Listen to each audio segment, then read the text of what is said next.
Hello friends, स्वागत है आप लोग का हमारे यूट्यूब चैनल रचना ऑनलाइन क्लासेस में। तो जैसे कि आपको प्रश्न देकर समझ में आ रहा होगा तो कि इस वीडियो में हम आप लोग को यूक्लिड विभाजन प्रमेय का प्रयोग करके कैसे आसानी से जो है आपको क्वेश्चन को सॉल्व करना है किसी भी जो संख्या का। जैसे कि हमने जो इस वीडियो में आपका लिया हुआ है दो संख्याएँ हैं यहाँ पर 306 और 600 यहाँ पर 57 है।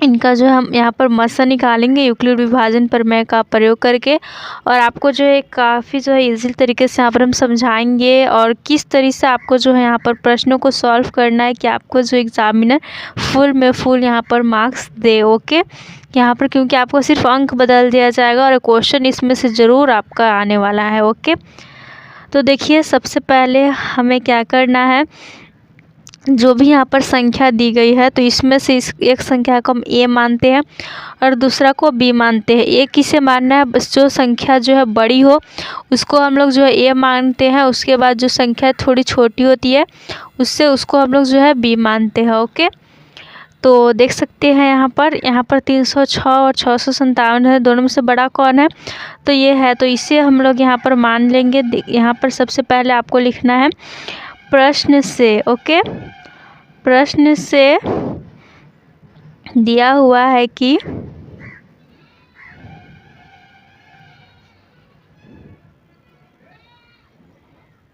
ओके इतना आपको लिखना है। हमें क्या दिया हुआ है, ए का मान दिया हुआ है जो कि हमारा है 657 और हमारा जो है बी का मान दिया है जो कि है 306। ओके, ये हमारा दिया हुआ है ए का मान और बी का मान। अब हम लिखेंगे यहाँ पर जो कि हम इन प्रश्नों को यूक्लिड विभाजन एल्गोरिथम से जो है यहाँ पर सॉल्व करने वाले हैं और इसी से करना है। तो यूक्लिड विभाजन एल्गोरिथम या फिर यहाँ पर एल्गोरिथम को हिंदी में प्रमेय कहते हैं। तो जिस तरीके से आपको क्वेश्चन में दिया रहेगा उसी तरीके से आपको नीचे लिख देना है।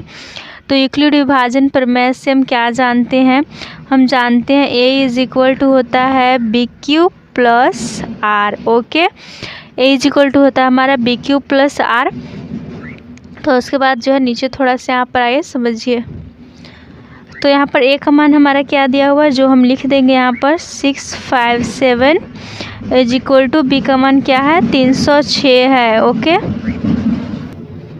फिर यहाँ पर आपको देखना है जैसे कि हम लोग भागा लगाते हैं तो कितने बार में हम लगाएं कि इससे जो हमें थोड़ा कम ही आए, ज़्यादा नहीं आए। तो आप जब गुना करके आपको देख लेना है, तो जब आप 306 को 2 से गुना करते हैं तो क्या आएगा 657 से कम ही आएगा, क्या आ जाएगा आपको 612 आएगा। ओके, तो उसके बाद जो अंक आ रहा है मतलब जैसे कि 306 को हम 2 से गुना कर 612 आ रहा है, तो हमें 657 में से 612 उतना ही घटाएंगे तो क्या आ जाएगा, वो हमें प्लस करके लिख देना है 45 आएगा। ओके, तो ये हमारा 1 स्टेप हो गया। ओके, तो 1 स्टेप होने के बाद हम इसको इतना स्टेप तक हमें चलना रहता है जब तक कि हमारा जो ये शेषफल है ना, ये शेषफल होता है आर रिमाइंडर, यह शून्य नहीं आ जाए। तो एक स्टेप तो हमें यहाँ पर चला, हमारा शेषफल क्या आया 45 आया। अब हम नेक्स्ट चलेंगे, लिखेंगे पुनः लिख सकते हैं या फिर आप और भी लिख सकते हैं। पुनः हम जो है फिर से लिख सकते हैं यूक्लिड विभाजन प्रमेय से, या फिर सिंपल आप जो है ज़्यादा नहीं लॉन्ग जाना चाहते तो 306 इज इक्वल टू यहाँ पर लिखना है, जो हर क्या था 45 था, तो 45 गुना क्या होगा 6 हो जाएगा और प्लस में बचेगा क्या, तो यहाँ पर 9 बचेगा, तो 9 हो गया। इस तरीके से पुनः भी आपको लिखना है तो पुनः भी लिख सकते हैं, और नहीं तो आप इस टाइप से भी सॉल्व कर सकते हैं कि पुनः लिख कर कि ये हमारा यहाँ पर क्या हो जा रहा है 306 हो जा रहा है और बी हमारा 45 हो गया। इसी तरह जो है आगे हम स्टेप दिखाते हैं आपको, आगे आप लिख सकते हैं इस टाइप से। पुनः हमारा अब ए का मान क्या हो गया यहाँ पर, अब ये तो हमारा 45 हो गया ना 306 के बाद, और बी हमारा हो गया यहाँ पर जो शेषफल हो जाता है यहाँ पर 9 हो गया। तो यूक्लिड विभाजन एल्गोरिथम से A is equal to B Q plus R, अगर आप इस टाइप से लिखते हैं तो और एग्जामिनर आपकी कॉपी की ओर आकर्षित होते हैं और आपको फुल मार्क्स दे देते हैं। तो इसलिए यहाँ पर हम लिख देंगे 45 इज इक्वल टू,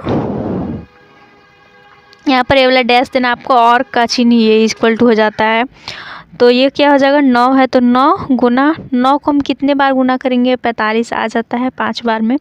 तो 9 गुना 5 प्लस कुछ भी बचा नहीं, 0। तो अब हमारा शेषफल 0 हो गया। तो यहाँ पर इसी तरीके से आपको बस इंड नहीं कर देना। तो देखिए इतना करके आपको जो है सिंपल नहीं लिखना है कि हाँ मेरा 0 आ गया अब हम छोड़ देंगे, इतना करके छोड़ना नहीं है। आपको लिखना है कि अतः यहाँ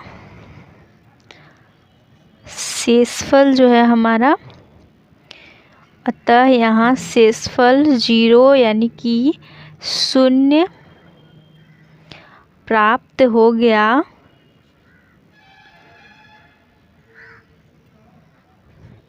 इसलिए यह प्रक्रिया जो हम प्रोसेस चला रहे थे =BQ + R वाला, यह प्रक्रिया यहीं समाप्त होती है। ओके, ये मानते 2 ही नंबर का क्वेश्चन है, लेकिन आप इस तरीके से लिखेंगे ना तो आपको मिलेंगे पूरे मार्क्स।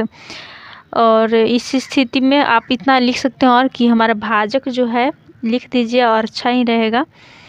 जो भाजक रहता है ना वही आंसर होता है। ओके, तो इस स्थिति में हमारा भाजक क्या है, ऊपर देखिए आप सभी, इस स्थिति में भाजक जो है हमारा क्या है, 9 है। भाजक जो है 9 है। तो लिखेंगे अब इसलिए HCF जो कि मस्सा होता है, इसी को इंग्लिश में HCF कहते हैं, HCF = 9। ये हमारा हो गया आंसर। मैं आप लोगों को गारंटी देती हूँ अगर आप इस तरीके से सॉल्व करते हैं जैसे अभी मैंने बताया, आपके 100% मैं जो अपना यहाँ पर क्वेश्चन में देकर आप लोग को बताती हूँ ताकि आप एग्ज़ाम में जो है काफ़ी अच्छा कर पाए। तो देख सकते हैं इस टाइप से अगर आप सॉल्व करते हैं तो आपको जो यहाँ पर फुल मार्क्स से कोई भी जो है नहीं रोक सकता है। तो ये हमारा प्रश्न था और ये हमारा आ गया आंसर।